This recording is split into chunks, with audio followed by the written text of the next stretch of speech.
Ikaalarma sa Integrated Provincial Health Office sa Zamboanga del Sur ang kalit nga pagsaka sa kaso sa chikungunya sa probinsya. Hinoon, walay natala nga namatay sa mong sakit. Ano ang report ni Krisa Dapitan?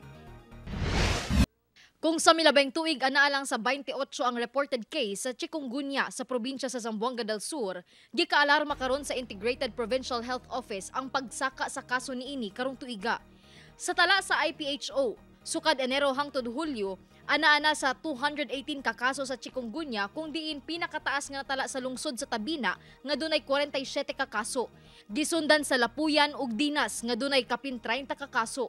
Ang chikungunya usa ka sakit nga makuha sa mga lamok nga dunay chikungunya virus. Apan kung ikumpara matud pa kini sa dengue, mas peligroso gihapon ang sakit nga dengue. Apan dili gihapon kuno angay magkumpiyansa. Ang dengue, naa siya straight nga high-grade fever for 2 to 3 days. Dayon, abdominal pain. Whereas, ang kaning chikungunya, 1 to 2 days nga fever, dito na dayon mo appear ang rashes. Erythematous, murag medyo dagko-dagko siya. Compare sa dengue, ang chikungunya is naa siya joint pain. Wala say ginapiling edad ang sakit. Tungod dunay 2 anyos nga bata ang nataptan na og bisan senior citizen.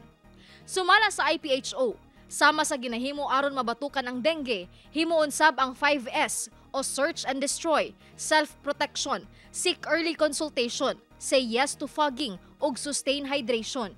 Gimanduan na sab nila ang kada barangay nga magpahigayon og clean up drive kada adlaw, lakip ang pagpahigayon og fogging.